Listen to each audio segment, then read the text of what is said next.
1절부터 12절까지입니다.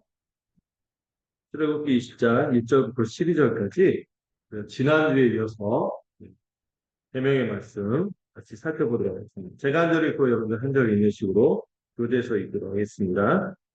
하나님이 이 모든 말씀으로 말씀하여 이르시되 너희 뜻과 모든 속에서 인도하여 내 하나님이로다. 너는 나 외에는 다른 신들을 내게 두지 말라. 너를 내게 이상하지 않게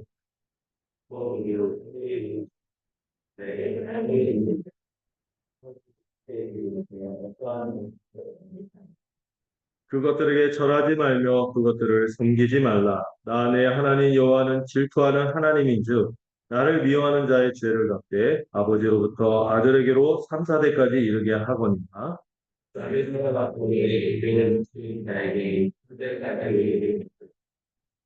너는 내 하나님 여호와의 이름을 망령되게 부르지 마라.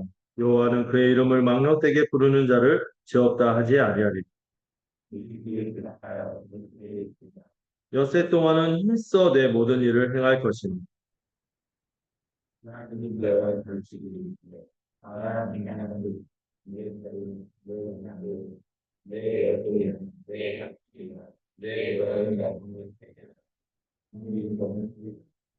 이는 엿새 동안에 나 여호와가 하늘과 땅과 바다와 그 가운데 모든 것을 만들고 일곱째 날에 쉬었습니다. 그러므로 나 여호와가 안식일을 복되게 하여 그날을 거룩하게 하였느니라.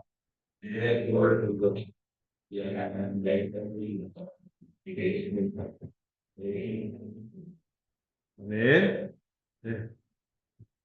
자, 매주마다 여러분들 볼 때마다 감사하고 또 기쁜 마음이 있지만 오늘 또 특별히 그런 6월에 이제 한 해의 절반이 거의 이제 흘러가는 6월에 이게 맞았고 그리고 하루에도 이 일교차가 굉장히 크더라고요. 10도 정도가 오르내리고 해서 여러분들 또 특별히 건강 조심하세요.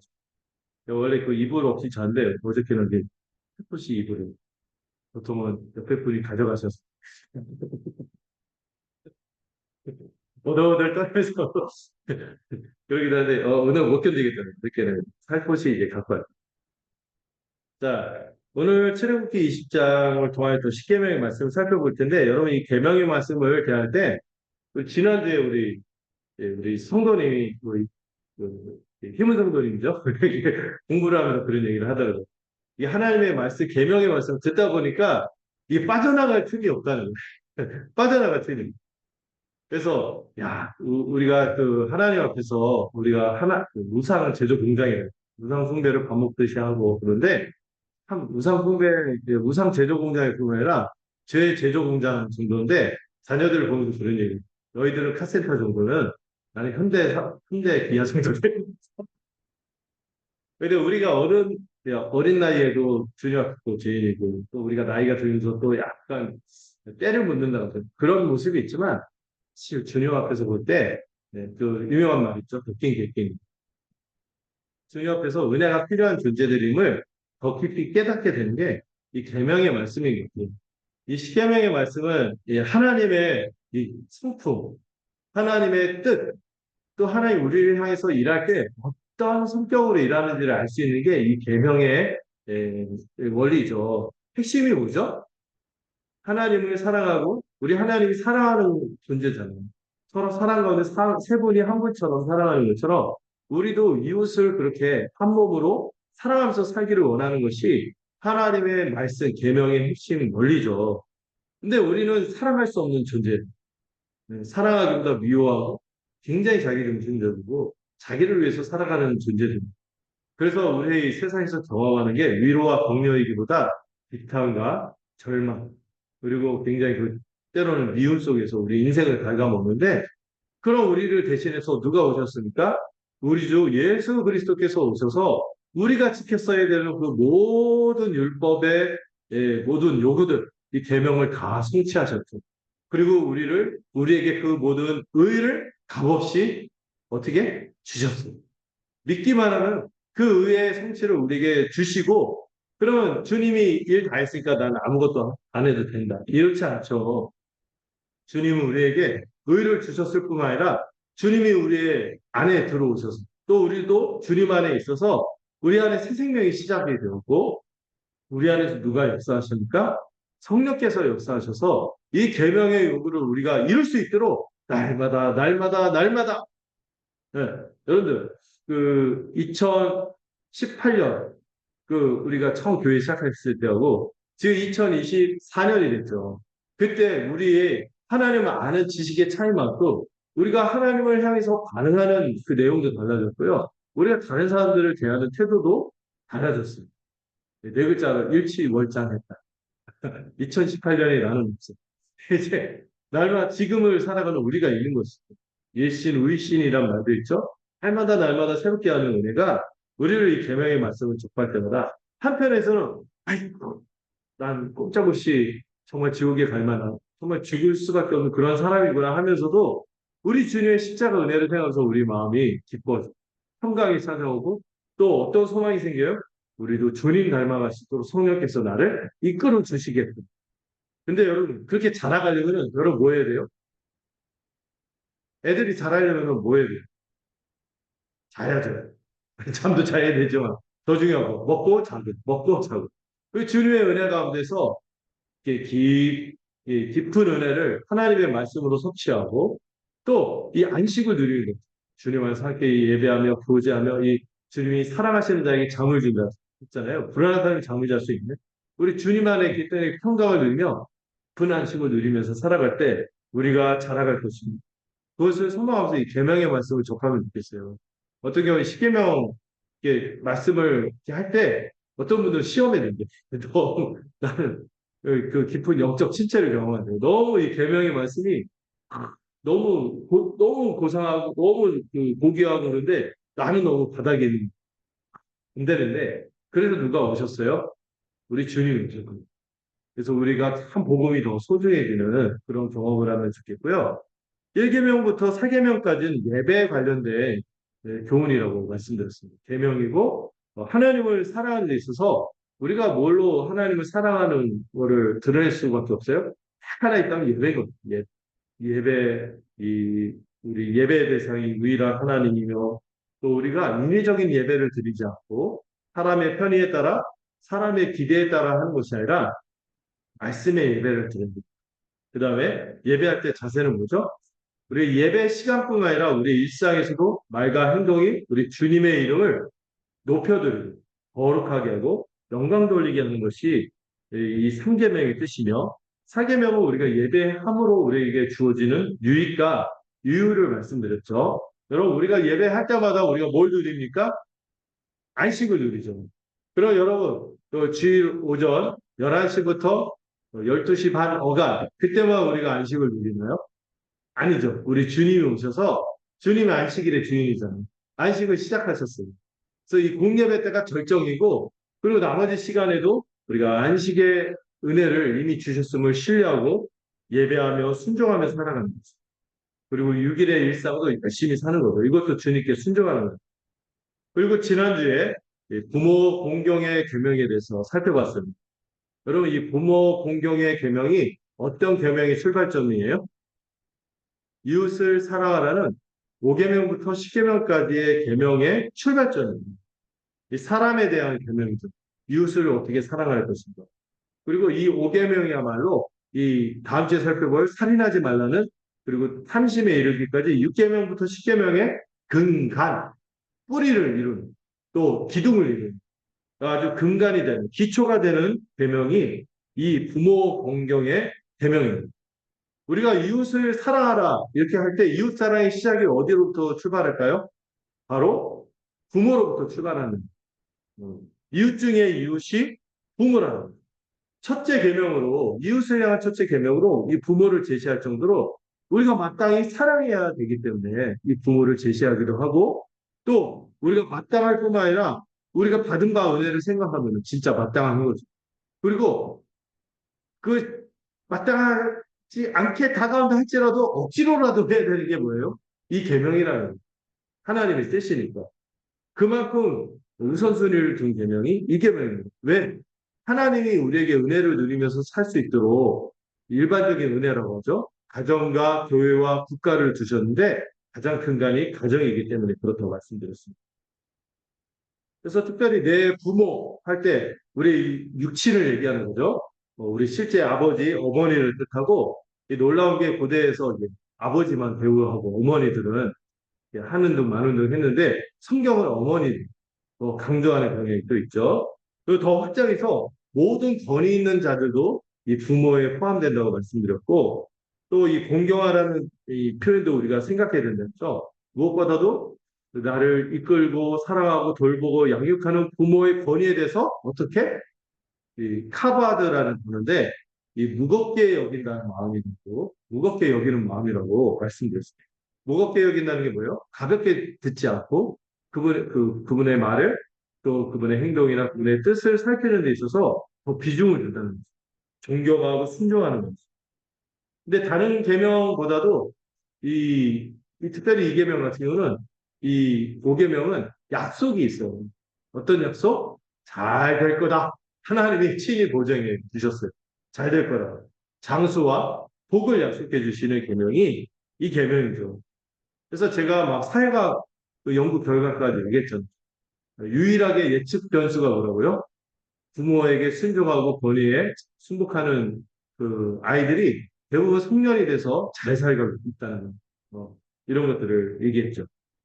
실제로 일반적으로 성경을 가지고 얘기하지 않아도 일반적인 세상 살아가는 삶의 도리에서 효는 기본의 도리라고 하잖아요. 근데 성경 역시 이게 하나님의 세상을 어떻게 다스려가는 사랑으로 살아가기를 원하는데 그 핵심 원리가 부모를 공경하는 데서 시작한다고 말하는 것이죠.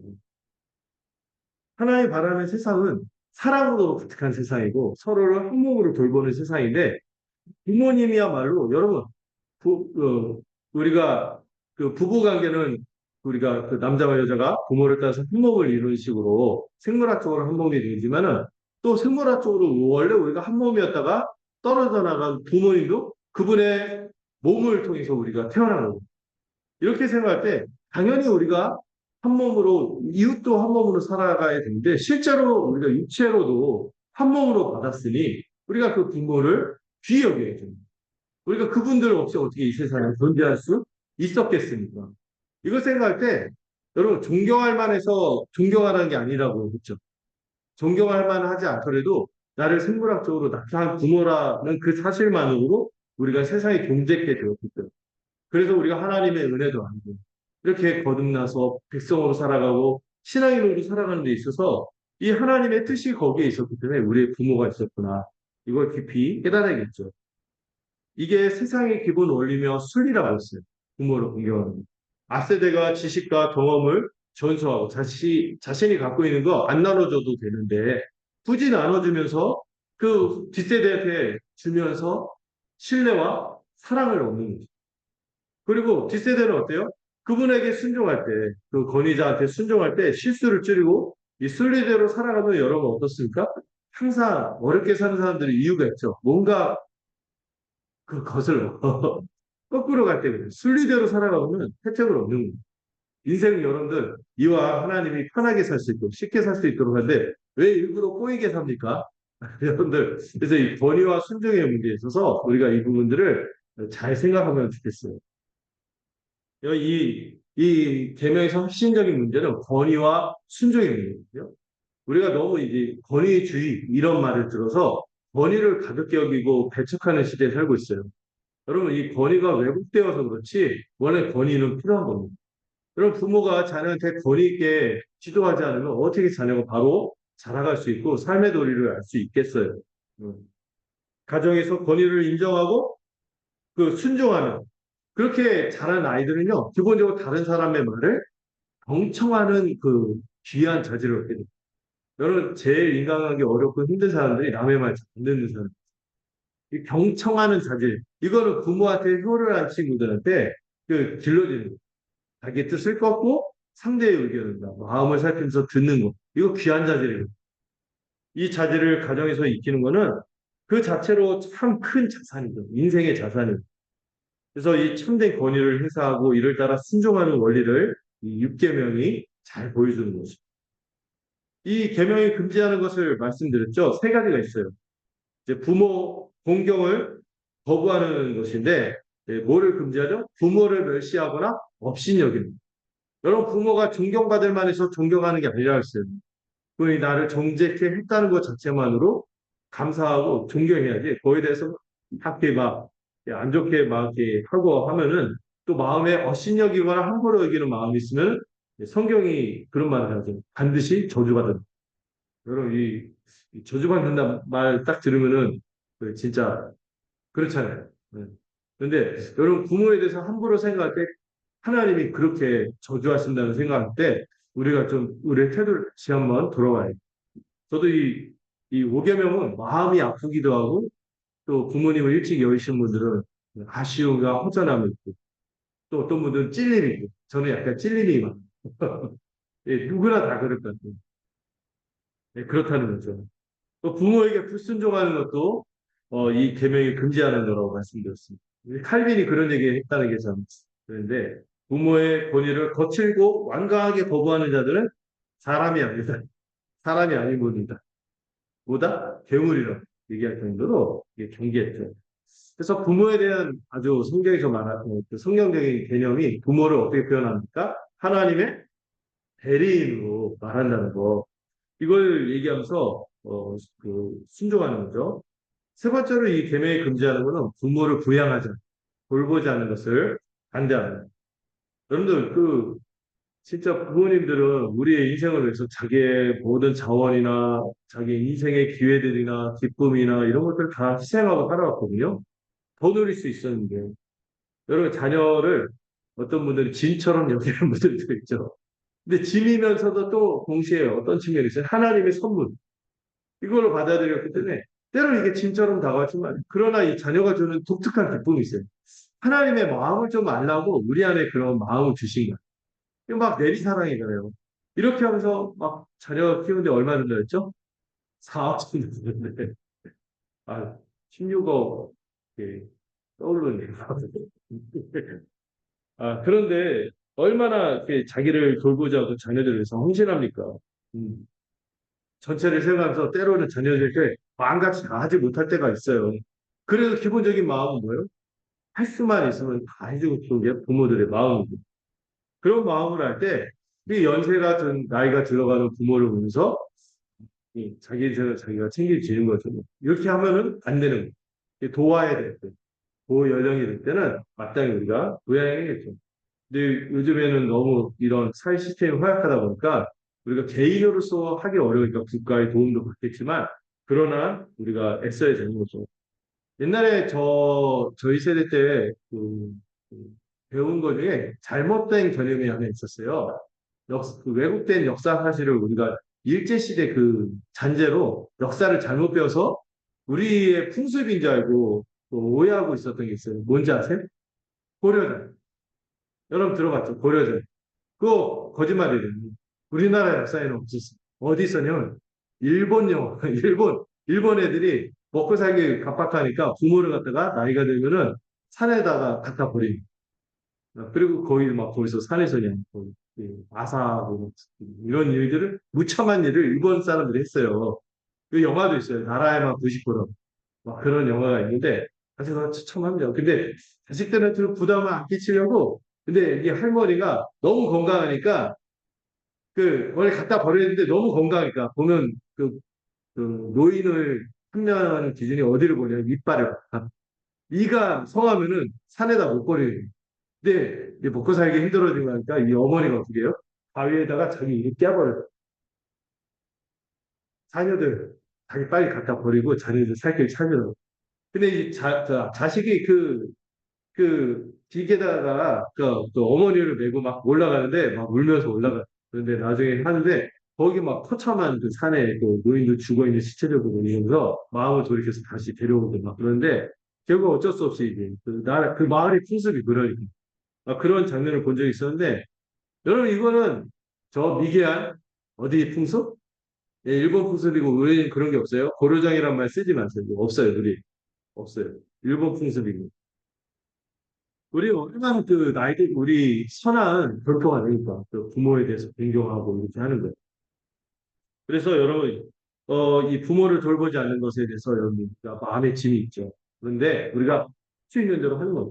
할 수 있는 대로 하고 그리고 또 이거는 부모 공경뿐만 아니라 모두 부모 공경을 안 하는 것을 금지하는 계명이기도 하고 권위자에 대해서 거부하는 것도 거부하는 것.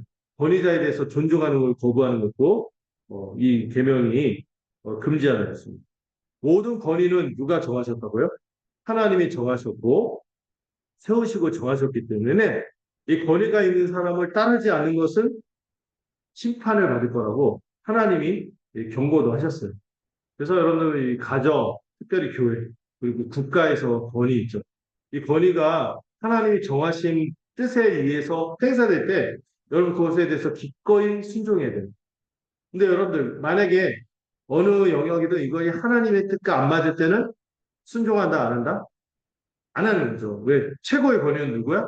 하나님의 권위이기 때문에. 그런 원리가 있는 거죠. 자, 5계명이 요구하는 거는 이 부모의 권위들을 우리 일단 부모들이 먼저 마음에 새겨야 돼요. 부모는 어떤 사람이라고요? 하나님의 대리인. 내가 하나님 대신하여 이 자녀의 모든 필요를 살피고 돌보고 또 하나님이 이 자녀가 거룩하게 자라가기를 바라는 것처럼 이 자녀를 양육할 책임이 누구에게 있다? 부모에게 있다는 것을 받아들이는 것이죠. 그래서 어쨌든 이 하나님의 백성을 잘 세워야 돼요. 부모는 자녀로부터 이 하나님께 받은 권위를 인정하고 이 자녀가 이 부모의 권위를 인정할 수 있도록 최선을 다해요. 그 책임을 다해야겠죠. 건전하게 권위를 잘 사용해야 돼요. 어. 그래서 자녀가 순종할 때 기쁜 거예요. 그리고 기쁠 뿐만 아니라 교회에서도 직분자 뽑는 중요한 기준이 뭐냐면은 그 본인이 훌륭한 게 아니에요. 자녀가 부모의 말에 순종하여 훌륭한 사람이 된 것을 보고 그 직분자를. 왜? 하나님의 가족인 가족을 돌보는 데서도 하나님의 가족인데 자기 가족도 못 돌보면서 어떻게 하나님의 가족을 돌보겠냐. 이렇게 말할 정도로 직분의 자격으로 얘기할 정도로 부모의 권위. 또 저도 저 같은 사람들 이 권위를 인정받고 순종할 수 있도록 저도 책임을 다하고 충성을 다해야겠죠. 성실을 다해야겠죠. 그래서 이 5계명은 먼저 누구한테 얘기한 거예요? 이 5계명이 어린애들한테 얘기한 게 아니고요. 이미 어른이 된 사람들을 향해서 부모로서 자신들이 어떤 권위를 갖고 있는지를 무겁게 받아들며 또 자기가 부모로서 부양할 부모들을 앞두고 있잖아요. 그 사람들이 그분들에 대해서 어떻게 해야 될지를 깨닫게 하는 계명이라는 것을 기억해야겠죠. 그리고 여러분들 이 부모를 자녀들은 정말 존경해야 됩니다. 진심으로 존경하고 의지하고 따르려는 마음을 가져야겠죠. 그 다음에 부모를 존경할 만해서 하는 게 아니라죠. 그렇지 않아요. 여러분들 받은 상처들도 많을 거예요. 부모님들이 옛날에. 근데 그분들이 최선이었어요. 그걸 기억하시면 돼요. 그 현빈 씨가 옛날에 그게 최선입니까? 그런데 아니 그분은 최선이었어요. 우리는 더 잘했을까요? 그런 여건과 상황과 또 부모로부터 받은 이런 것들을 생각할 때 우리는 그만큼 잘할 수 있었을까? 이렇게 생각하면은 이제 마음이 좀 저리죠. 얼마 전에 영상을 봤는데 어떤 40개월 된 아이들을 둔 아버지를 모아놓고 어떤 선전이었어요. 광고였는데 그 아이가 무엇을 맛있게 먹는지 아십니까?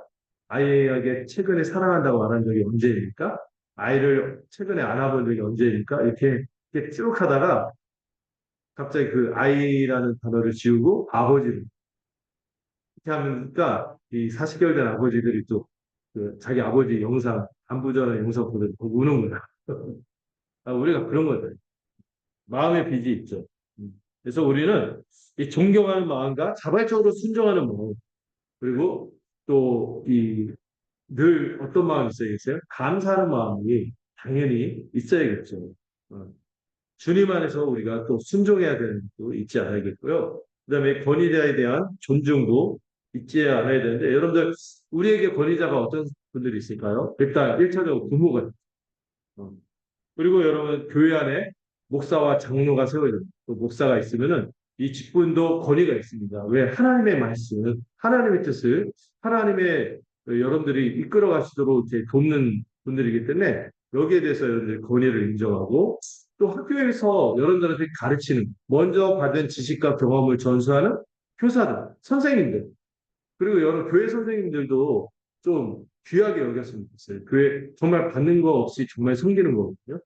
그래서 어떤 분들 학원 강사한테 일관 학원 강사한테도 함부로 안 하는데 교회 선생님들한테 함부로 하는 경우들을 제가 이렇게 주일학교나 저 이전에 교회에서 보면은 막 함부로 하는 거예요. 그래서 그건 좀 옳지 않다. 그리고 학교 교사한테도 잘해야 되고 학원도 마찬가지.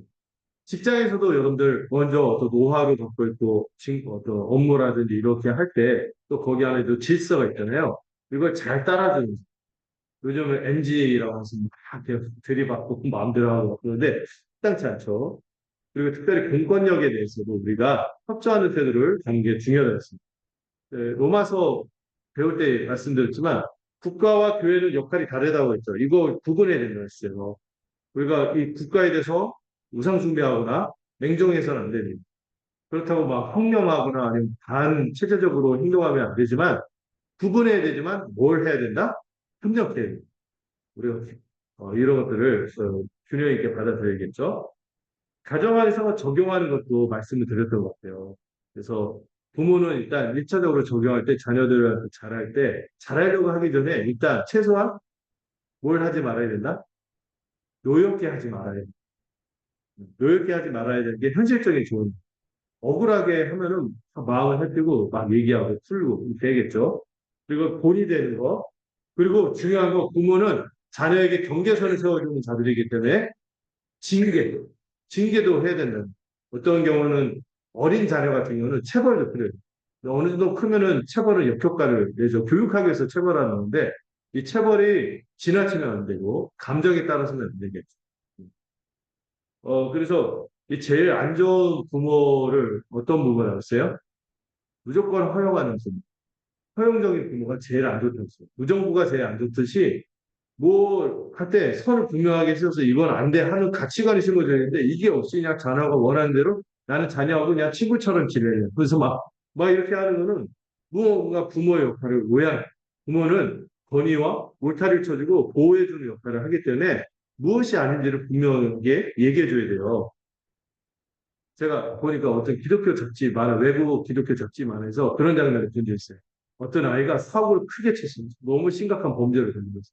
경찰서에 이렇게 수갑을 채워갖고 체포됐어요. 소식을 듣고 엄마가 경찰서를 뛰어 들어가고 뭐라고 외쳤는지 아세요? 중고등부 목사님 도대체 너에게 무슨 잘못을 했니? 약간 이게 풍자거든요. 자녀가 범죄해갖고 경찰서에 잡혀왔는데 누구 핑계를 대?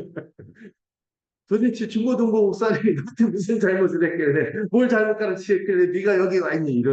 이런 약간 패러디하는 어떤 만화가 있었어요. 되게 웃겼는데 또 1차적으로 누구에게 책임이 있습니까? 부모에게 책임이 있는 거예요. 이거를 깊이 받아들이겠죠. 자녀는 하나님의 대리인인 부모를 사랑하고 순종하고 그리고 우리 자녀들 중에 사춘기 있죠. 사춘기, 청소년기 반항심이 독립심하고 반항심을 구분하면 좋겠어요. 반항심은 죄입니다. 이걸 알고 극복하면 좋겠고 아내와 남편의 이 독특한 권위, 대표성의 권위, 탁월성의 권위가 있다고 말씀드렸고요. 그리고 목사와 장로가 갖고 있는 권위, 교회 안에서 이 직분을 통해서 주님이 말씀 통치를 이루시기 때문에 이걸 여러분들이 잊지 않으시면 좋겠고 교회 안에서도 여러분들 연장자들한테 좀 잘 공경하면서 대하는 것들 부모에게 하듯 해야 된다는 거 잊지 않으시면 좋겠고 국가에 대해서도 어떤 표현을 썼죠? 국가는 하나님의 사역자다. 그래서 일반적 정의를 행하는 국가의 역할을 기억하고 그러나 이것도 역시 최고의 권위 하나님의 뜻과 맞지 않을 때는 불복종하기도 한다는 것을 살펴봤습니다.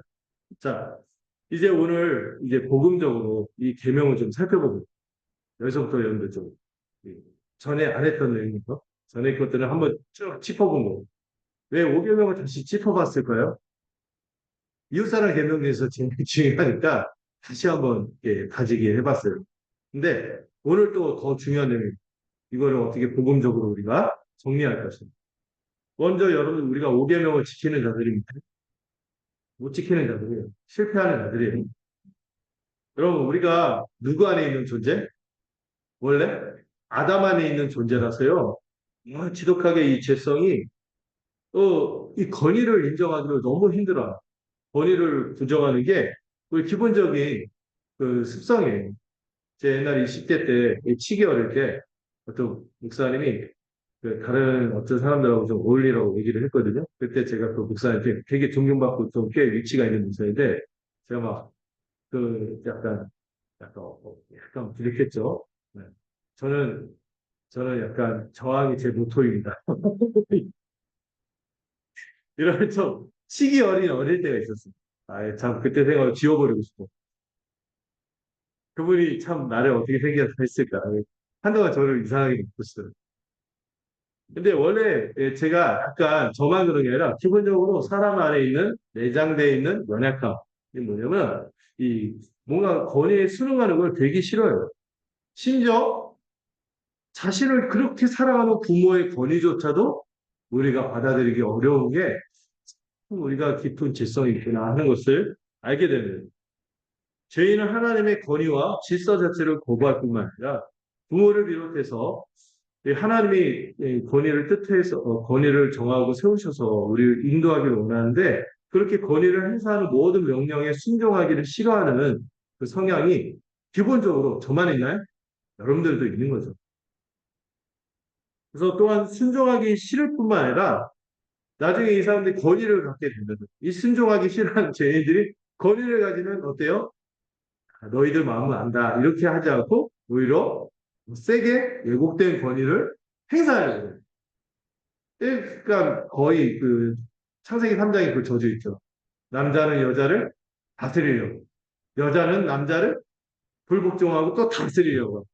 이런 이 깊은 재성이 깊이 드리워져 있어요. 이 잘못된 권위를 또 어디서 경험합니까? 이런 죄인이 자라서 부모가 되니 자녀한테 늘 훌륭하고 좋게만 하는 것이 아니라 왜곡된 권위를 행사할 때도 있는 거예요. 여기서부터 이제 마음이 닫히고 또 이 부모뿐만 아니라 모든 권위를 가진 자들의 타락으로 인하여 권위를 인정하고 순종하기를 더 어렵게 만드는 풍조가 됩니다. 이 제약된 세상에서 참된 권위를 경험하기 어려운 거예요. 정말 복음으로 이 거듭나서 하나님이 어떤 분인지 제대로 알게 됐다. 우리를 위하여 자기 아들까지 또 자기를 완전히 그 향기로운 제물로 들이신 그 예수님을 알기까지는 이 권위를 알기가 어려워요. 참된 권위를 경험하지 못하고 부패한 권위나 권력에 의해서 피해만 당해온 결과 기본적으로 뭐에 대한 불신? 권위에 대한 불신이 우리 안에 깊이 들여져 있는 것입니다. 또 이 이상한 악순환이 벌어집니다. 그 자신도 권위를 가질 때 어떻게 해요? 바르게 행사하지 못하는 모순, 이 모순이 우리 안에 있는 것입니다. 왜 그렇습니까? 우리가 죄인이기 때문입니다. 음. 가정의 경우에 어떤 분들은요, 아버지나 어머니로부터 부정적인 경험을 참, 이렇게 드물어야 되는데, 간혹 그런 경우들 많이 보거든요. 부정적인 경험을 너무 많이 하는 거예요. 그래서, 막, 너무 어렸을 때 부모가 싸우는 걸 많이 본다든지, 아니, 억압적으로 대해야 한다. 그럴 때, 자꾸 다른 사람 대할 때, 그 비슷한 게 떠올리게 되면 거기에 예민하게 반응하는 거예요. 정상적으로 반응하지 않고, 그거는 자기가 부모로부터 받은 경험이지, 이 정상적인 다른 사람과의 관계에서는 그런 게 아닌데, 그럴 거다 하면서 이제 그런 식으로 다른 사람들을 대하는 거예요. 이걸 심리학 용어로 투사라고 합니다. 투사. 이 들어보셔도. 이 사람이 그 사람은 아닌데, 그 사람의 어떤 부모를 떠올리게 하는 부정적인 어떤 습관이라든지 어떤 시그널 비슷한 게 느껴지면은 그냥 막 적대적으로 막 마음이 바뀌는 거예요. 이런 것들 왜곡된 권위를 경험할 때 이 건전한 관계를 누리고 선입견이 없어야 되는데 이런 부분이 인간관계에서 발목을 잡고 사회생활을 어렵게 하고 우리의 일상을 살아가는데 약간 발목을 잡는 역할을 하죠.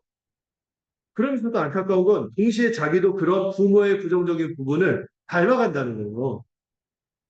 알코올 중독자의 아들이 그대로 알코올 중독이 되는 경우 많이 보게 되죠. 아주 이제 분노를 막 표출하고 이런 그 부모의 자식이 똑같이 분노를 표출하는 모습이 나오기도 하고 저는 감사하게도 이제 복음을 어렸을 때 교회를 열심히 다녔고 훌륭한 분들이 있었어요. 어른들이 있고 그래서 우리 부모님도 최선을 다하고 열심히 하셨지만 우리 부모님이라고 부정적이 없을까요? 다 있잖아요. 그런데 그 부분들 저희 아버님이 약간 좋아하세요. 술을. 저는 약간 그 반반. 이런 게 있어서 이렇게 안 했지만은 또 어쨌든 이런 것들이 약간 그러니까 부정적인 것들이 많거든요. 근데 욕하면서 닮는다고. 근데 저희가 이 아버지한테서 안 닮았어야 하는 부분을 제가 지금 나이 50이 되니까 그런 부분들이 막 보이는 거예요. 아, 이런 부분이 우리 아버지 좀 닮았네. 그리고 제 동생한테도 똑같은 모습이 있는 거예요. 그래서 와, 깜짝 놀라요. 이런 것들이 참 안타깝게 대물림되는 게 있죠. 여러분, 이 군대에서도요, 또 후임한테 못되게 구는 고참을 경험할 때 나는 선임이 되면 저런 고참처럼 안 될 거다. 근데 고참 되면 더 나빠. 이런 약한 대물림을 하는 성향이 있죠. 이거 남자들만 얘기할 수 있는 우리 여성분들도 못된 시어머니 만나갖고 힘들었는데 나는 며느리한테 그렇게 안 할 거다. 딸 같은 며느리처럼 할 거다 하는데 그 딸은 굉장히 그 며느리를 힘든 거예요. 며느리에게도 또 그런 모습이 있고. 근데 요즘 며느리 만만치 않아요. 근데 제가 아무리 생각해도 이 세상이 이 권위와 순종의 관계를 생각할 때 이 악순환, 이거는 진짜 뭐가 아니면 끊어지기 어렵다? 복음이 아니고는 끊어지기 어렵겠구나는 생각이 들어요. 참으로 거듭나지 않으면요, 이 악순환의 고리, 모순의 고리를 끊기가 어렵습니다. 여러분들 이 시대의 악한 흐름이 전반적으로 권위를 부정하고 뭘 추구하죠? 자율성을 추구합니다. 자율성. 자율이란 말을 제가 설명해 드렸죠. 자율이 뭡니까? 우리 친구들 자율학습하는데 어렸을 때 자율학습 시켜놓고는 억지로 시키잖아요. 자율이 아닌데 자율은 그 자체의 뜻이 뭐예요? 영어로 오토노미라고 하는데 자기 스스로 법이 되는 거예요. 내가 법이야. 내 마음대로 할래. 이게 자율성입니다. 이게 옳은 것처럼 여겨지게끔 만들어요. 이 세상의 흐름을. 그러다 보니까 옛 전통이라든지 질서가 붕괴되고 이 산업화가 급속화되면서 사회가 너무 급박하게 바뀌면서 우리 그 옛 조상들이 소중하게 여겼던 또 그 공동체를 소중히 여기고 가족을 소중히 여겼던 흐름이 망가져 버렸어요. 그래서 옛날에는 정말 그 할아버지, 할머니 세대와 세대가 같이 어울려 살아가는 법, 거기서 전통을, 귀한 것들 전수받고, 또 거기서 세상을 살아가는 이치도 배우고, 그 안에서 안정감을 누리고 보호를 받았는데, 이게 해체됐대요. 또 핵가족 시대라고 하잖아요. 근데 지금 핵가족 정도가 아니에요. 핵개인의 시대를 살고 있다. 핵개인. 가족도 이제 친부모조차도 또 친형제들 간에도 연대가 없어져요. 핵개인의 시대를 살고 있어요. 이기적인 개인주의를 더 심하게 만들죠. 이게 세대 간에 뭔가 귀한 것들이 전수가 되는데, 뭔가 귀한 것들이 교제가 이루어지는데, 지금 세대 간의 갈등이 얼마나 심각합니까? 오히려 갈등과 분열을 심화시키죠. 여러분, 그래서 여러분 좀 때로 친절하게, 앞세대가 좀 후세대를 위해서 친절하게 뭔가 하려면은, 막 그 젊은세대가 속으로 생각하죠. 나댄다.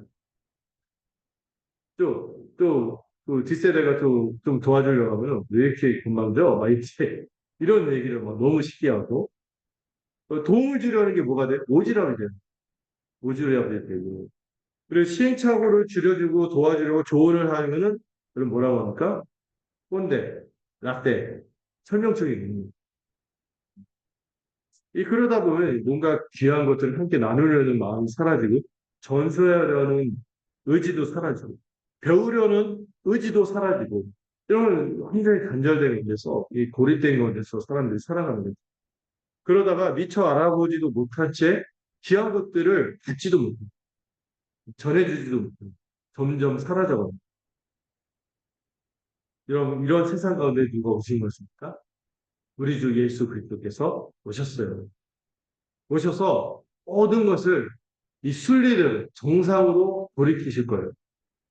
이게 가장 중요한 게 참된 권위가 무엇인지 우리 주님이 보여주시고 이 순종하는 이 마음과 능력을 우리 안에서 회복시켜 주신 분이 누구다? 그리스도이십니다. 우리 그리스도께서 어떤 분이니까 만물의 머리, 만물의 주가 되십니다. 그분이 오셔서 참된 권위가 무엇인지를 회복하신 거죠. 세상의 권위는 어떻습니까? 탐욕에 빠져있고 또 언제나 이 권위를 뺏길까봐 두려움에 사로잡혀서 다른 사람들을 짓밟고 기본적으로 교만한 우리를 착취하고 절망에 빠뜨리는 것이 우리가 세상에서 경험하는 권위들입니다. 그러나 주 대신 우리 주 예수 그리스도는 하나님께서 정권을 위임받아서 하나님 나라를 다스리는 의롭고 신실한 왕이신데 어떤 왕이시죠? 순종의 왕일 뿐만 아니라 우리 영어로 그런 표현이 있어요. 서번팅. 서번팅. 이게 뭐냐면은 서브에서 나온 말이고 섬김의 왕. 우리 주님은요, 왕으로 오셨는데 어떤 왕?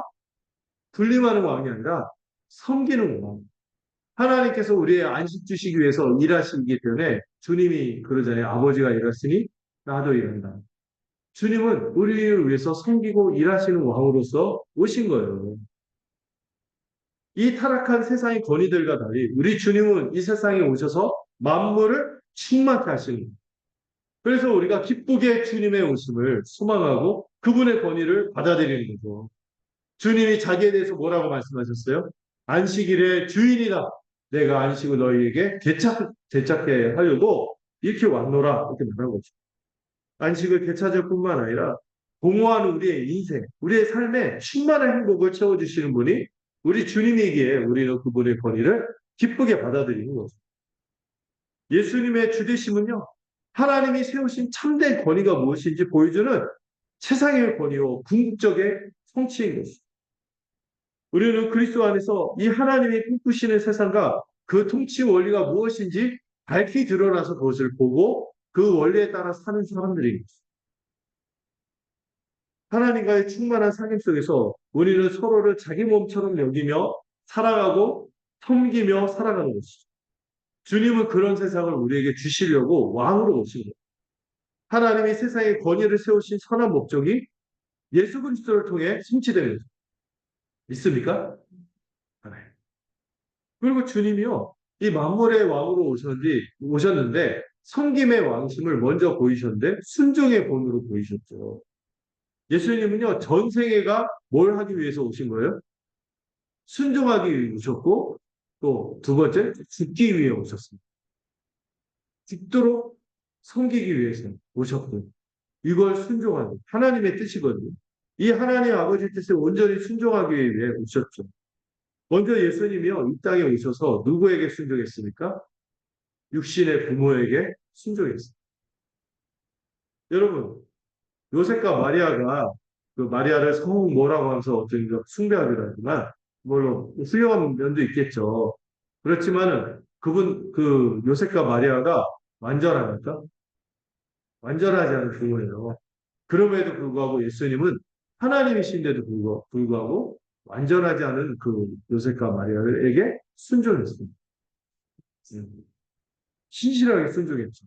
피와 지혜가 자라가며 하나님 앞에서도 사람 앞에서도 사랑스럽다고 했잖아요. 순종하는 자녀로서 본을 보여줬죠. 그럼 마리아는 사실 우리가 카톨릭에서 우상 숭배하듯이 섬기지만 성경에 보면 마리아도 약간 예수님의 활동에 대해서 어떻게 받아들였어요? 긴가민가 했어요. 동생들과 더불어 예수님 미쳤는 줄 알고 예수님 잡으러 오기도 했거든요. 괜히 그 가나 혼인잔치에서 예수님의 때가 아닌데 이렇게 하기도 하고 그래서 예수님이 약간 다정하게 하기도 하고 그런 일도 있죠. 그럼에도 불구하고 예수님의 기본적인 태도는 뭐였어요? 순종이었어요. 순종. 무엇보다 삼위일체 하나님이시지만 두 번째 위격인 성자 하나님으로서 아버지신 성부 하나님께 철저히 순종하셨죠. 그리고 여러분 소망이 되는 건 주님이 그 순종의 본이 될 뿐만 아니라 예수님의 그 순종하시는 능력도 누구에게 주심을 믿어야 돼요? 우리에게 주심을 믿으세요. 우리에게 순종할 능력과 마음을 부어주시는 분이 우리 주 예수님입니다. 믿는 자에게 성령으로 새 마음을 주시거든요.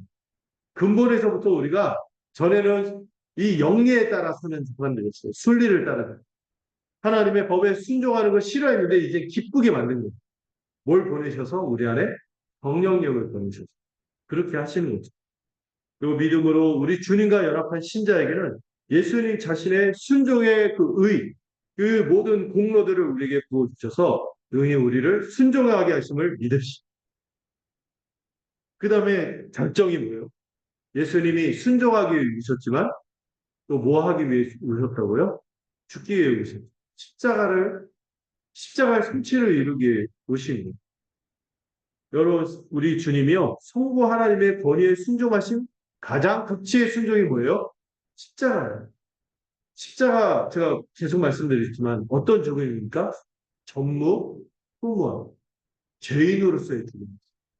예수님은 죄인이 아닌데, 모든 사람의 죄를 하나님의 뜻에 따라, 그걸 사실 두려움에도 불구하고, 그걸 끌어안는 죽음이었죠. 예수님이 겟세마네에서 그 어떤 인생보다도 죽음을 두려워했대요. 소크라테스도 원샷으로 들이켰는데 악법도 법이다. 의연하게 죽음을 받아들였는데 예수님은 소크라테스하고 비교해서 좀 겁쟁이셨네. 그게 아니죠. 그 죽음이 어떤 죽음인지 알았기 때문에 전무후무한 죽음인 걸 알았기 때문에 이 땀이 피가 되도록 그렇게 두려워서 기도하신 거죠. 그러나 주님이 뭐라고 하십니까? 나의 원하면 그러나 아버지의 원대로 하옵소서 하고 십자가의 죽으심으로 5계명을 진정으로 성취하십니다. 또 예수님은요, 이 순종의 극치를 보여줄 뿐 아니라 이 권위가 무엇인지를 극치로 보여준 것이 예수님의 십자가 죽음이에요. 이방의 권력자들은 어떻게 합니까? 사람들을 마음대로 쥐락펴락하고 주관하고 지위가 높다고 사람들을 억누르고 권세를 부리지만 하나님 나라 백성인 우리에게 하나님 나라 왕으로서 친히 본을 보여주셨어요. 죽기까지 섬긴 발만 닦아주면 되는 줄 알았던 제자들에게 나처럼 섬겨야 됩니다. 하늘나라에서 가장 권위 있고 높은 자는 어떤 사람? 주님처럼 가장 낮은 자가 되어서 섬겨야 하는 것을 본으로 보여주신 것이죠. 그래서 우리는 권위가 무엇인지를 제대로 이해하는 거예요. 뭐예요? 섬김의 권위고 섬기는 것이 권위입니다. 권위할 때 사람들은 이거를 부리는 것만 생각하잖아요. 혜택을 누리는 것만 생각하잖아요. 근데 권위에 뭐가 따른다? 섬김과 책임이 따른다. 이걸 참으로 보여주신 분이 누구다? 우리 주 예수님이에요. 뭐 볼 때마다, 십자가를 볼 때마다 그걸 깨닫게 됩니다. 저렇게까지 섬기시고, 저렇게까지 순종하고, 저렇게까지 책임을 지시는, 이걸 아는 거죠. 그러면 우리도 어떻게 합니까? 누구든지 크고 자고, 으뜸이 되고자 한다면, 능히 다른 사람을 섬기고, 종이 되어야 한다고 했습니다. 여러분, 하나님 나라에서 가장 큰 자가 누굽니까? 우리 주 예수님이시잖아요. 근데 예수님이 어떻게 사셨어요? 이렇게 낮고 섬기는 자로 살았다면 우리도 그렇게 살아야 하는구나. 이 권위의 본을 배우게 되는 것이죠.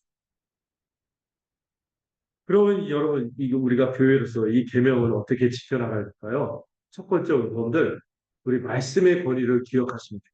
말씀의 권위. 우리 주 예수 그리스도의 권위 있는 통치는 어디에서 나타난다고요? 말씀으로 다스리기 때문에 말씀에 나타나는 것이죠. 여러분, 우리가 지금 출애굽기를 배우고 있죠. 거기서 하나님의 백성이 하나님과 언약을 맺었습니다. 그리고 하나님의 언약 백성이 될 때 가장 중요한 조건이 뭔지 아세요? 말씀을 듣고 순종하는. 말씀을 듣고 순종하는. 이걸 배웠잖아요. 그러면 구약 시대에 하나님의 백성이 그랬다면은 신약 시대의 교회는 달라집니까? 똑같이 언약 백성이라는 본질은 같은 거예요. 그렇기 때문에 신약 시대 교회도 주님의 말씀을 배우고 지키는 새 언약 백성인 것이죠. 마태복음 28장에서 그런 말씀을 하셨죠. 예수님이 자신이 이제 권위를 가졌다고 선언하세요. 하늘과 땅의 모든 권세가 누구에게 있으니? 내게 있으니. 주님은 그런 권위를 갖고 있는 분이세요. 그러므로 우리는 그분의 권위를 믿고 어떻게 살아야 됩니까? 복음을 전하고 믿는 자에게 뭐를 베풀어? 세례를 베풀어서 교회로 삼고 교회로 세우고 그리고 교회로 하고 뭐를 명령하셨어요? 가르쳐 지키게 하라. 이게 우리가 하나님의 백성으로서 신약 교회도 마찬가지예요. 주님의 말씀을 배우고 또 그것을 순종하는 것이 따르는 것입니다. 가르쳐 지키게 하라고 말씀하셨어요. 그리고 주님이 이런 말씀을 하시죠. 사도들과 선지자들의 터 위에 내 교회를 세우는 주님의 교회를 세우는 말씀의 교회가 세워지는 것이죠. 그래서 교회는요, 역사적으로 말씀과 가르침에 올인했습니다. 전력을 다했습니다. 여러분, 구제 문제가 발생해도 구제 문제를 해결하는 것보다 더 뭘 중요한 문제로 받아들였어요? 말씀에 소홀해지는 것을 더 중요한 문제로 받아들이면서 말씀을 배우고 이 가르치는 일에 전력을 다한 겁니다. 하나님의 말씀을 통해 우리 주 예수 그리스도의 모든 은혜가 드러나 성령이 이를 통해서 각 사람에게 충만하게 역사하기 때문에 그런 거죠. 교회가 이를 통해서 나아갈 방향과 초점도 없는 거예요. 이 말씀이요, 여러분, 말씀이 그냥 옛날에 어떤 거 그냥 교양 수준에서 어떤 지식을 늘려가는 겁니까? 아니거든요. 여러분, 말씀은요, 능히 죽어가는 사람을 살려요. 죽어가는 죄인을 살려요. 이 세상의 삶도 윤택하게 할 뿐만 아니라 어떤 문제가 달려 있어요? 영생의 문제가 달려 있죠. 이 문제가 이만저만 중요한 게 아니죠. 그리고 여러분 굳건히 믿으세요. 하나님의 말씀이 뭐를 변화시킨다? 사람을 변화시킨다. 인생을 변화시킨다. 제가 한때 존경했던 스승한테 실망한 순간이 있었는데 그런 얘기를 하더라고요. 되게 그렇게 열심히 쓰는지 모르겠고 말씀 가지고 사람이 안 바뀌더라. 막 이런 얘기를 하는 순간 제가 약간 그렇더라고요. 그리고 그분은 그 이후로 약간 가시는 길이 좀 그랬어요. 그런데 제가 후배 사역자들한테도 얘기하고 제자들한테도 늘 얘기하고 여러분들한테도 얘기하지만 하나님 말씀 가지고 안 돼. 이런 얘기하는 사람은 가까이 지는 거죠. 멀리야 돼. 하나님 말씀은 무조건 인생을 변화시키고 모든 걸 변화시킬 거예요. 이걸 믿으세요. 음. 인생을 살리고 변화시켜 온전하게 하는 게 하나님의 말씀에 달려 있어요. 이걸 믿으세요. 이것만큼 여러분 믿으세요. 이거 믿었던 선배들이 얼마나 아름답게 살아갔어요.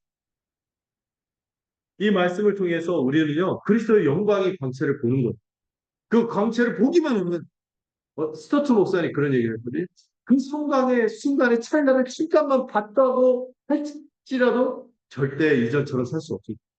이런 얘기를 했거든요. 이 광채를 본 사람들이죠. 이를 함께 본 사람들로서 우리는 하나님의 아들을 믿는 것과 아는 것에 하나가 될 때, 진정으로 교회가 하나가 되는 거예요.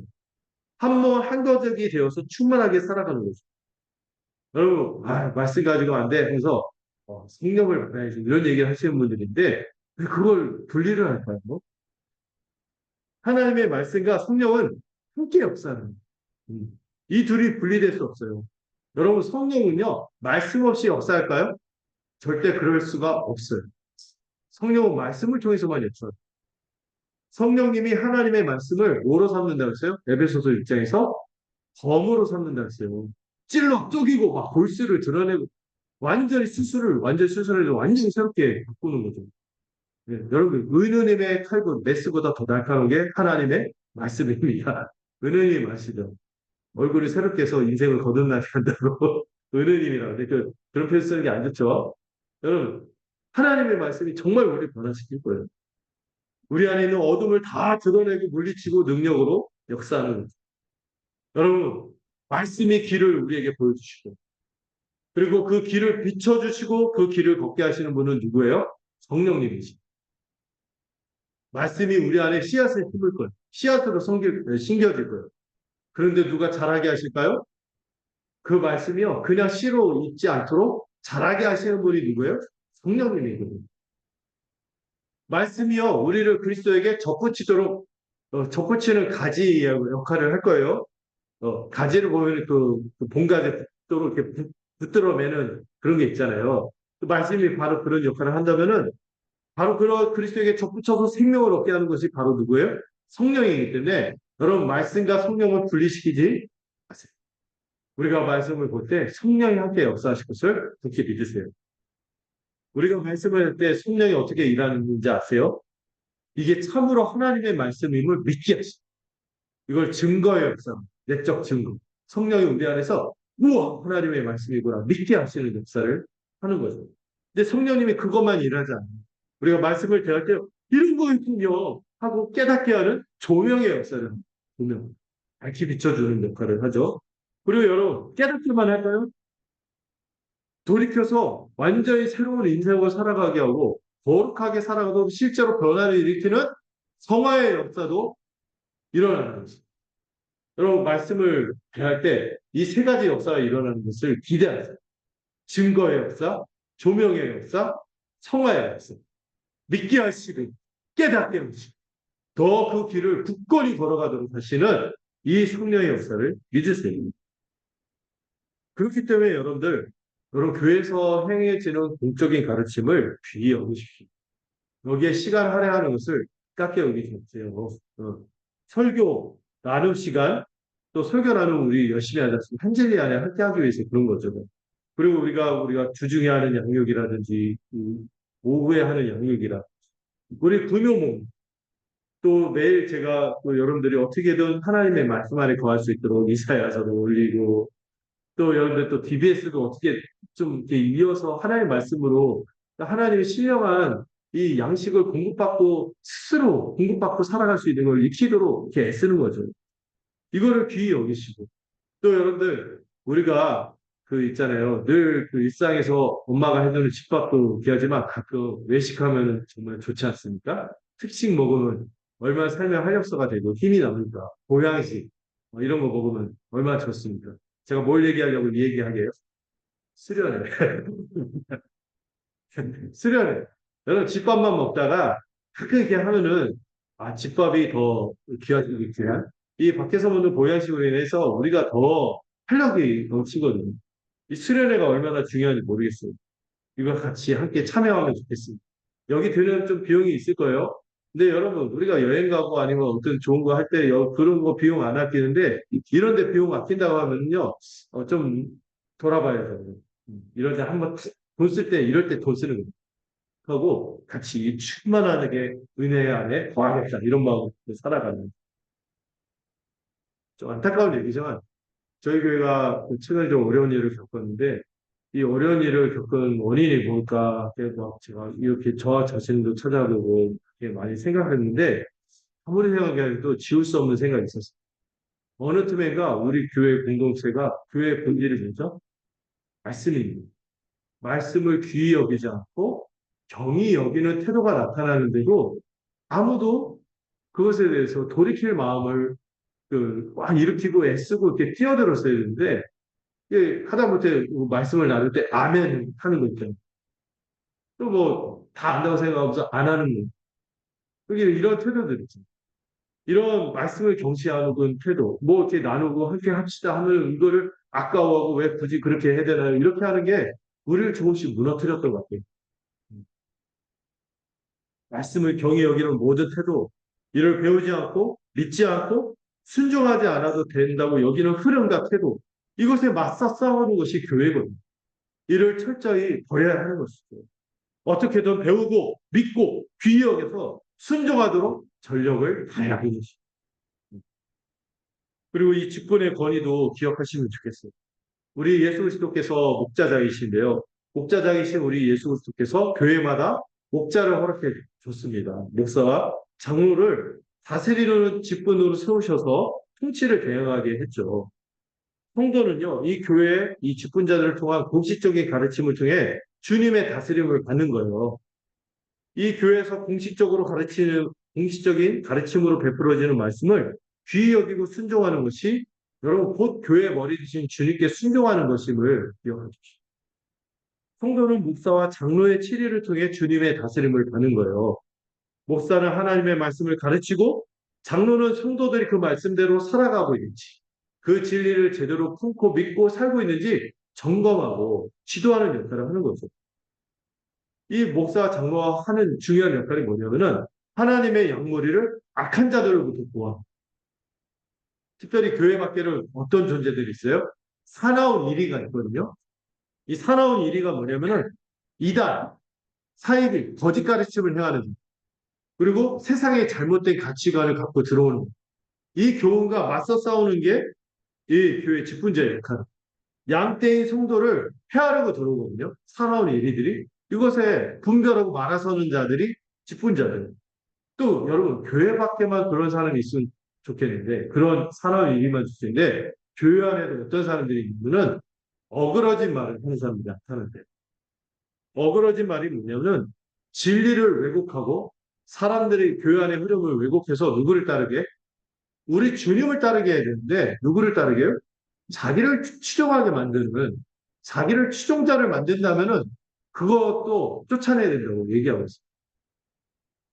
여러분, 교회 안에서도요, 그런 분들 조심해요. 자기를 추종하게 하고, 자기를 중심으로 모든 관계를 만들고, 이렇게 하는 어떤 흐름이 있으면은요, 이거 문제죠. 끼리끼리 하는 것도 문제인데, 자기를 추종하게 하는 건, 그거는 그리스도를 따르는 게 아니에요. 그 본인도 경계해야 돼요. 그리고 뭐 존경받는 건 괜찮은데, 그 어떤 일에 있어서 교회 공적인 게 있고, 그런데 그것을 거스리면서까지 자기를 이렇게 추종하는 흐름으로 간다면, 그거는 이제 더 이상 교회라고 보기 어려운 거죠. 교회를 짚은 자들은 그런 사람들을 분별하고 떻게든 내버려서 쫓아내서 교회를 보호하고 지켜야 하는 것입니다. 그리고 성도는 직분의 권위를 영적인 부모로 여겨서 존중하고 교회의 칠에 백종할 때 교회 머리 대신 주님께 순종하는 것입니다. 제가 우연히요 저기 김제 근사교회에 있었거든요. 그리고 우리 그 월요일마다 모이는 동역자들 모임에서 한번 교제를 해갖고 갔어요. 근데 제가 사진을 준비했는데 그래서 사진을 제가 찍었어요. 보신 분들도 있고 혹시 아직 못 보신 분들도 있을까 봐. 거기 그 교회에 참 아름다운 교회인데 이런 말 있죠. 위에 써 있어요. 네. 거기에 기념관이 있는데 딱 들어오니까 저 편이 교회는 아버지와 같은 마음으로 권면과 권징을 시행하고 성도는 아버지의 권위를 인정하고 권면과 권징을 믿음으로 받을 때 건강하고 착한 교회를 이게 딱 써 있는 거 봤을 때 아, 제가 좀 전율이 우리 교회가 어떤 방향으로 가야 되는지 100년 전에 이 표대를 가지고 갔던 교회가 지금도 교회를 100년 이상 간 게 괜히 그런 게 아니구나 하는 생각이 들었던 우리도 이런 마음으로 살았으면 좋겠어요. 음. 자, 무엇보다도 마지막으로 분명드릴 말씀은 신앙을 전수하는 거 여러분들 진짜 우리 교회 여러분들의 지상 과제로 삼으십시오. 제 소망은 뭐라고 했어요? 저희 교회 소망? 셋을. 전 자녀가 없잖아요. 우리 자녀들이 우리 교회를 물려받을 수 있으면 좋겠어요. 교회만 물려받으면 되나요? 교회 건물로 해갖고 건물이 뭐 우리 건물도 아닌데 이걸 물려주나요? 이게 중요한 게 아니라 뭐를 물려줘야 돼요? 교회를, 신앙 이걸 전수하는 거가 정말 중요한 역할이에요. 하나님은 교회의 권위를 세우셔서 이 부모들에게 그 권위를 위탁해서 신앙이 자녀에게로 전수되게 하는 거고 공적인 권위로 목사와 장로가 있다면은 또 신앙의 선배들이 뒷세대를 잘 세우도록 역할을 해야 되겠고 무엇보다도 아까 그 기독교 잡지에 얘기했죠. 중고등부 부모가 뭘 잘못했길래 우리 자녀들이 잘못했나 이런 얘기하지 마시고 부모가 전력을 다해서 자녀에게 신앙이 전수되도록 가르치고 기도로 돕고 삶의 본을 보이고 섬겨서 복을 누리도록 해야겠죠. 그리고 우리 자녀들이 잘 배우면 부모 공경을 통해서 더욱 신앙이 전수되어서 교회로 확장되고 실현이 될 거예요. 이 교회는 복음의 진리로 신자의 부모를 가르치고 지도하는 거죠. 그럼 부모의 권위를 세우고 부모 자신이 권위를 세우고 신앙을 전수하는 책임은 누구에게 있다는 것을 명심하세요. 여러분 부모인 자신에게 달려있는 제가 해줄 수 있는 일이 아닌 거죠. 여러분들이 하셔야 됩니다. 또한 모든 부모는 교회의 권위에 종속되어 있다는 것도 기억하십시오. 부모가 먼저 교회 치리를 잘 따를 때 자녀들에게 본이 되어서 순종할 수 있도록 지도할 수 있는 거예요. 성경적 가족을 이루고 참된 권위를 행사할 수 있는 것은 여러분 이 교회의 치리가 있잖아요. 이거를 아주 카바드라는 단어 말씀드렸죠. 무겁게 여기시고 가벼이 여기지 말고 받아들이십시오. 이럴 때 제대로 된 권위를 자녀에게 행사할 수 있다고 믿어요.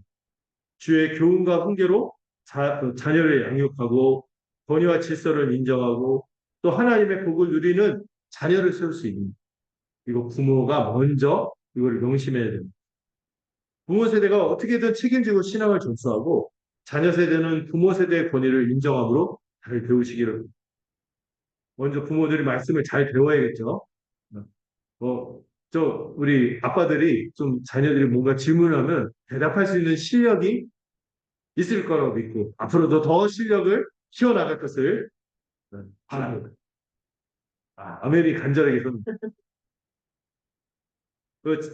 그 자녀 세대는 우리 교회 안에서 신앙의 선배와 연대가 있는 어른들을 좀 존경하고 그들이 먼저 걸어온 믿음의 여정을 존중하고 잘 배우려는 태도를 가지시면 좋겠습니다. 마지막으로 여러분들 그 네 가지 기적의 언어를 말씀드리고 싶어요. 음, 특히 자녀들, 우리 모든 성도들이 다 부모님들이 계시기도 하고 안 계신 분들도 있죠. 일찍 여의신 분들도 있는데 그분들은 이제 하나님의 가족의 교회 식구들을 가족으로 받아들여서 의지하고 살았으면 좋겠어요. 다시 거기서 충만한 삶의 경험을 누렸으면 좋겠고 이 네 가지 기적의 언어를 말씀드리고 싶습니다. 우리 자녀들 잘 들으시고 우리 어른들도 잘 들어야 돼요. 첫 번째, 내 아버지, 내 어머니. 별거 아니에요. 경청하는 거죠. 부모님이 뭘 얘기하면요. 얘기하는 둥 마는 둥 이렇게 하면 안 돼요. 무조건 반응하세요. 네, 아버지, 네, 아버지. 그 있잖아요. 그 어조 조심해야 된다. 네, 네, 네, 네, 네. 이게 뭡니까? 네, 아버지, 네, 어머니. 하면서 이 경청하는 이 부모에게 순종하는 자녀, 권위를 세우는 데 있어서 경청하도록 하는 거, 부모가 꼭 자녀가 대답하도록 지도하는 거, 이게 필요합니다. 왜 대답 안 하지? 그래서 이제 대답하도록 해줘를 해야 되는 게 온유함. 두 번째 기적의 언어는, 두 번째와 세 번째는 우리가 잘 안 하는 말이기 때문에 부모님. 뭐냐면은, 감사합니다. 의외로 안 해요. 너무 해준 게 많은데, 떠나보내고 나서 후회해요. 왜 그때 이렇게 말을 안 했을까? 감사합니다. 이 표현을 하시기 바랍니다. 이게 부모님과 자녀의 관계가 응축해져요. 감사합니다라는 표현도 기적이 아니고 더 힘들어하는 말이 있으니 뭘까요? 사랑합니다도 있지만 사랑합니다까지는 다르지 않아요. 특히 우리 브라더들 힘들어. 엄마한테 사랑한다는 말 하기가 진짜 힘들더라고요. 그렇게 아내한테는 쉽게 나오는데 엄마한테는 이상해요. 여러분들 어머니들 좀 신경을 안 써요. 제일 잘 안 나온다. 그렇지만 이 말을 할 수 있으면 좋겠어요. 정말 안 나오는 말인데 죄송합니다. 의외로 그 말이 안 나온다. 죄송합니다. 이 말을 할 수 있으면 좋겠어요. 죄송합니다. 이 세 번째 기적의 언어죠. 네 번째 기적의 언어는 뭐냐면요.